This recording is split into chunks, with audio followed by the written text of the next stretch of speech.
भारतीय ज्ञान परंपरा विशद ज्ञान राशि का भंडार है।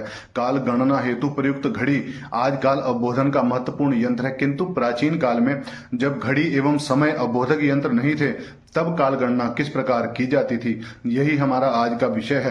प्राचीन काल में सूर्य एवं चंद्र की स्थिति एवं इनके साथ अन्य ग्रहों की गतियों के आधार पर काल का निर्धारण किया जाता था। इस तथ्य के साक्ष्य हमें प्राचीन ज्योतिषीय विषय ग्रंथों में बहुलता से प्राप्त होते हैं। प्राचीन काल के अनेक यंत्र जैसे सूर्य घड़ी, कुतुबनुमा इत्यादि यंत्र विभिन्न खगोलीय पिंडों के आधार पर काल एवं दिशा के मापक यंत्र थे।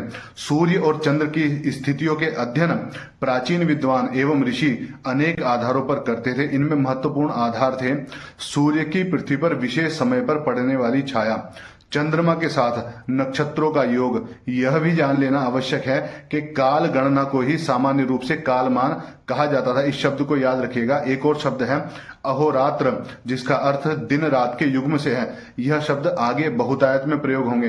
भारतीय ज्योतिष शास्त्र में 9 प्रकार से काल की गणना का प्रसंग प्राप्त होता है। इन 9 प्रकार से काल की गणना के आधार पर ही इस इकाई का नाम नवविध कालमान रखा गया है, जो है सौरमान, सावनमान, नाक्षत्रमान, चांद्रमान, पैत्रमान, बृहस्पत्यमान, दिव्यमान, प्राजापत्यमान और अंतिम है ब्रह्ममान।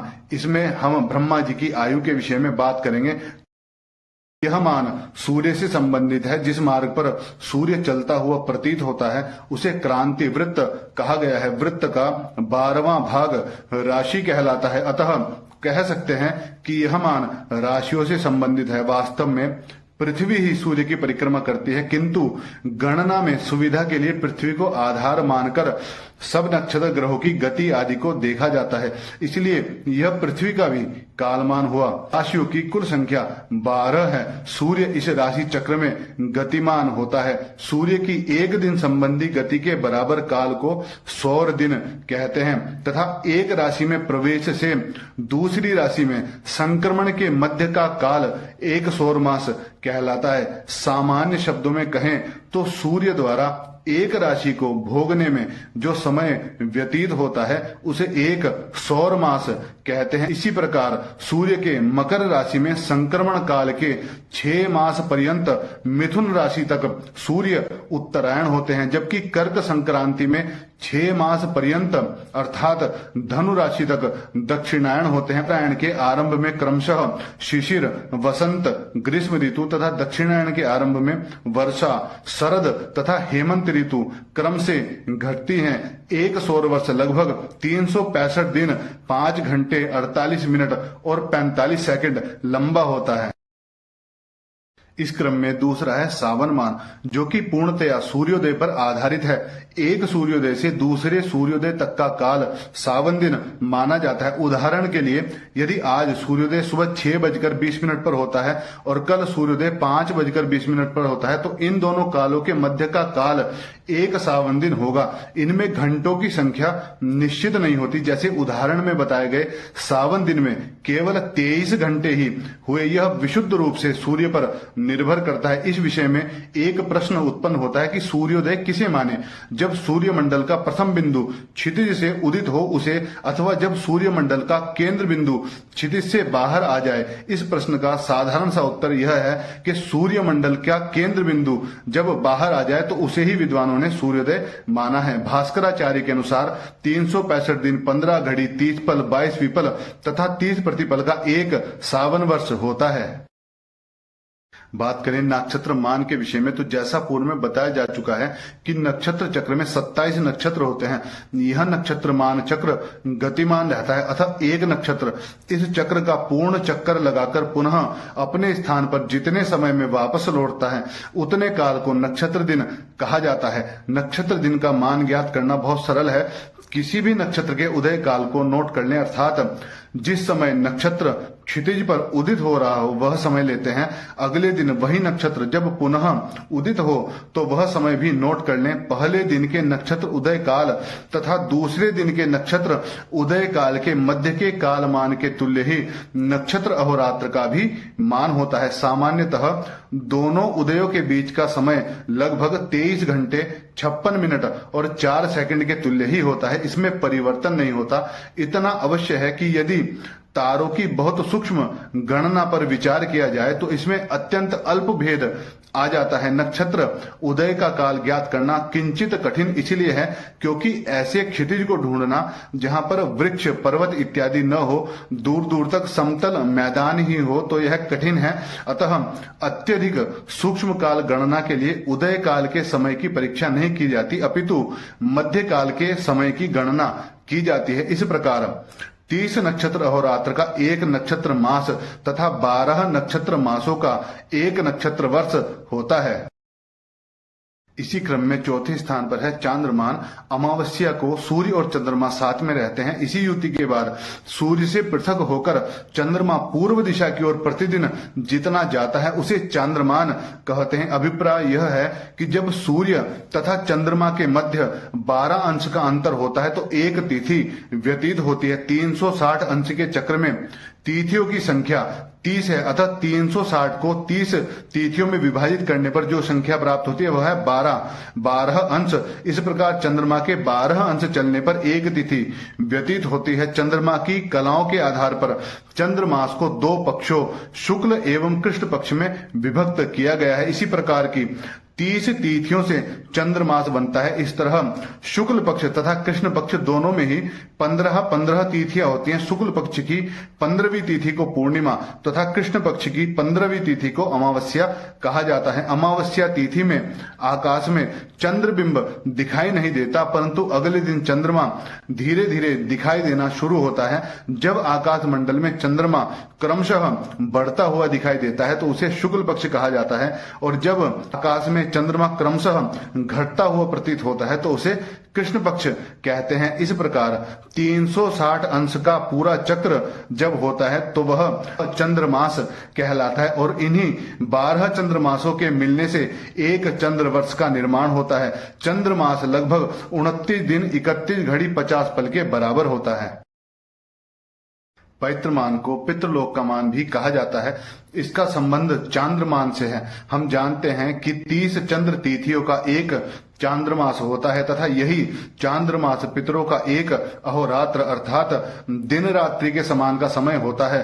कृष्ण पक्ष की 7.5 तिथियों से पितरों का दिन आरंभ होता है और अमावस्या को मध्याह्न काल अर्थात दोपहर का समय होता है तथा शुक्ल पक्ष की 7.5 तिथियों से पितरों की रात्रि का आरंभ होता है और पूर्णिमा को पितरों की मध्य रात्रि होती है।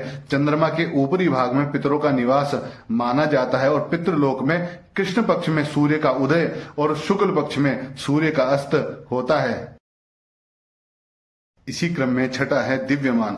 यह काल गणना सौर मास पर आधारित है, अर्थात 12 सौर मासों का एक सौर वर्ष होता है तथा यही एक सौर वर्ष देवताओं और असुरों का एक अहोरात्र अर्थात दिन रात्रि के तुल्य होता है। इसी तथ्य को और अधिक स्पष्ट करें तो सूर्य के 12 राशियों के भोग काल में देवताओं और दैत्यों के दिन और रात्रि की व्यवस्था होती है, अर्थात जब सूर्य दक्षिणायन होते हैं तब देवताओं की रात्रि होती है और ठीक इसी समय पर असुरों का दिन होता है। इस प्रकार जब सूर्य उत्तरायण रहते हैं तब देवताओं का दिन होता है तथा असुरों की रात्रि होती है। पृथ्वी के उत्तरी ध्रुव पर देवताओं का तथा दक्षिणी ध्रुव पर असुरों का निवास माना गया है। आधुनिक शोध द्वारा यह बात प्रमाणित है कि ध्रुवीय प्रदेशों में 6 मास का दिन और 6 मास की रात्रि होती है। सौर काल मान के अनुसार एक सौर वर्ष का मान एक दिव्य अहोरात्र अर्थात रात व दिन के तुल्य होता है। अतः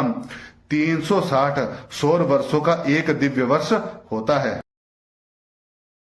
बृहस्पति मान को गौरव मान भी कहते हैं। जिस मास में गुरु उदय या अस्त होते हैं उसी मास के अमावस्या तिथि को जो नक्षत्र हो उस नक्षत्र के नाम से गुरु वर्ष प्रारंभ होता है। कृतिका आदि नक्षत्रों में बृहस्पति के रहने से कार्तिक आदि 12 मासों की तरह 12 वर्ष भी होते हैं। इनमें केवल पंचम, एकादश और द्वादश वर्षों में 3-3 नक्षत्र होते हैं। अभिप्राय यह है कि जिस तरह कार्तिक, मार्गशीर्ष, पौष आदि द्वादश मास होते हैं ठीक उसी प्रकार बृहस्पति पर आधारित कार्तिक आदि संज्ञक 12 वर्ष भी होते हैं तथा इन 12 वर्षों से संबंधित विस्तृत फल कथन कई ग्रंथों में उपलब्ध है। यहाँ यह ध्यान देने योग्य बात है कि बृहस्पति के यह नक्षत्र संज्ञक वर्ष प्रभव आदि 60 संवत्सरों से भिन्न होते हैं। लघु वशिष्ठ सिद्धांत में स्पष्ट कहा गया है कि गुरु की मध्यम गति के तुल्य एक राशि में संचार वश जितना समय व्यतीत होता है वही गुरु का 1 वर्ष माना जाता है। प्राजापत्यमान मनवंतर व्यवस्था के अंतर्गत 1 मनु के बराबर काल को प्राजापत्यमान कहा जाता है। इस प्राजापत्यमान में दिन व रात्रि का भेद नहीं होता। प्राजापत्यमान को समझने के लिए युग, महायुग आदि की व्यवस्था को स्पष्ट करना अनिवार्य है। 1 सौर वर्ष दिनों के तुल्य 1 दिव्य अहोरात्र का मान होता है और 360 सौर वर्षों के तुल्य 1 दिव्य वर्ष माना जाता है। 12,000 दिव्य वर्ष या 43,20,000 सौर वर्षों के तुल्य 1 चतुर्युग या 1 महायुग का मान होता है। 71 मन महायुगों के बराबर 1 मनु की आयु कही गई है। अर्थात 1 मनु के अंतर्गत दिव्य वर्षों की यदि गणना करें तो 1 मनु में 71 महायुग होते हैं और 1 महायुग में 12,000 दिव्य वर्ष कहे गए हैं। जब हम इनका गुणन करते हैं तो जो संख्या हमें प्राप्त होती है वह है 8,52,000 दिव्य वर्ष। यदि इस संख्या को हम सौर वर्षों में परिवर्तित करते हैं तो संख्या जो हमें प्राप्त होती है वह है 3,67,20,000 सौर वर्ष। इनके साथ ध्यान रखने योग्य तथ्य यह भी है कि प्रत्येक मनु के आरंभ तथा मनु की समाप्ति पर कृतयुग या सतयुग तुल्य 4800 दिव्य वर्षों की संधि होती है तथा इस संधि काल में संपूर्ण पृथ्वी पर जल प्लाव रहता है। 1 चतुर्युग का मान 12,000 दिव्य वर्ष कहा गया है। इस काल के मान में सत, त्रेता, द्वापर और कलयुग के वर्षमान के साथ कृत्यादि युगों की संधि तथा संध्यांशों का मान भी जोड़ा जाता है। महायुग में 4 युग होते हैं तथा इनका कालमान धर्मपाद व्यवस्था के अनुरूप होता है। अर्थात महायुग के मान के दशमांश को क्रमशः 4, 3, 2 तथा 1 से गुणा करने पर क्रमशः कृत, त्रेता, द्वापर तथा कलयुग का मान स्पष्ट होता है। प्रत्येक युग के मान के षष्ठांश के तुल्य लघु युगारंभ तथा लघु युग समाप्ति पर एक संध्या भी होती है। अर्थात संध्या तथा लघु युग समाप्ति पर 11 संध्याएं भी होती हैं। अर्थात संध्या तथा संध्यांश से युक्त कृत आदि युगों का मान क्रमशः 4800, 3600, 2400, 1200 दिव्य वर्ष के तुल्य होता है, जबकि इन लघु युगों के संधि काल का मान क्रमशः 800, 600, 400 व 200 दिव्य वर्ष होता है। तो यहाँ स्पष्ट होता है 1 महायुग बराबर 4 युग, 71 महायुग बराबर 1 मनवंतर। इस क्रम में अंतिम है ब्रह्ममान। कहा भी गया है ब्राह्मम कल्प प्रकृतितम, अर्थात कल्प के तुल्य ही ब्रह्ममान होता है। अभिप्राय यह है कि 1 कल्प प्रमाण के तुल्य ब्रह्मा का 1 दिन तथा 1 कल्प प्रमाण के तुल्य ब्रह्मा की 1 रात्रि होती है। 2 कल्पों के कालमान तुल्य ब्रह्मा का 1 अहोरात्र माना जाता है। अतः ब्रह्ममान 2 कल्पों के बराबर होता है। 1 कल्प में कुल 14 मनु होते हैं तथा प्रत्येक मनु के आरंभ व समाप्ति पर कृत युग अर्थात सतयुग प्रमाण तुल्य संधि भी होती है। इस प्रकार 1 कल्प में कुल 14 मनु तथा 15 संधियां होती है। यदि 1 कल्प के मान को दिव्य वर्षों में स्पष्ट करें तो 1 कल्प बराबर 14 मनु और इनमें 15 संधियां जो कि 4800 दिव्य वर्ष होता है जोड़ते हैं तो जो संख्या हमें प्राप्त होती है वह है 1,20,00,000 दिव्य वर्ष।